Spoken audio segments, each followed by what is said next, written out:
नमस्कार, one India Hindi में आपका स्वागत है। हाथी अपने स्वामी भक्ति और वफादारी के लिए जाना जाता है। जानवर होते हुए भी हाथी में ये विशेष गुण है कि वो अपने स्वामी के इशारे को भी समझता है। धरती के इस सबसे बड़े पशु की मानव सभ्यता के विकास में भी अहम भूमिका रही है, क्योंकि जब गाड़ी मोटर नहीं थी तब हाथी ही भारी सामानों को लाने ले जाने का सबसे बड़ा जरिया था। बड़े बड़े मीनार, किला और महल बनाने में हाथियों का ही सबसे बड़ा योगदान होता था।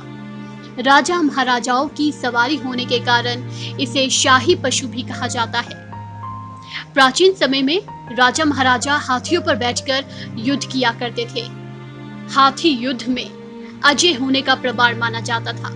लेकिन ऐसा क्या हुआ कि मनुष्य इतने उपयोगी और सदाचार जानवर के साथ भी हैवानियत करने पर उतर आया है।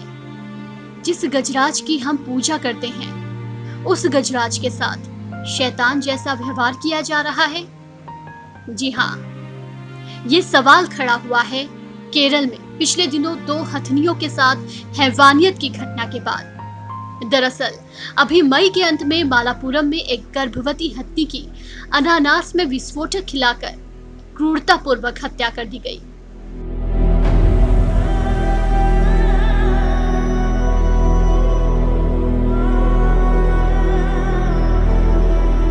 इससे पहले अप्रैल में भी कोल्लम जिले के पथानापुरम में एक हथनी को मार डाला गया था, लेकिन उस घटना को दबा दिया गया था। जबकि मालापुरम की इस जघन्य घटना ने लोगों को झकझोर कर रख दिया है। इसको लेकर सियासी बवाल मचा हुआ है।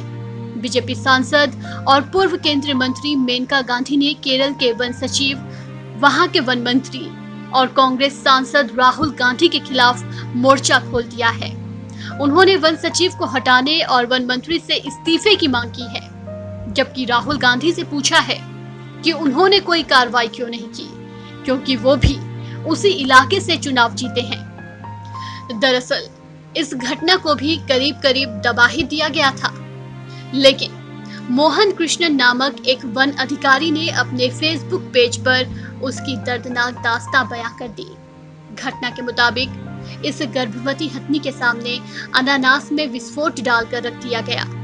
हथनी ने जैसे ही अनानास खाने के लिए उसे मुंह में लिया कि मुंह में ही धमाका हो गया, जिससे वो पूरी तरह जख्मी हो गई। उसके जबड़े फट गए।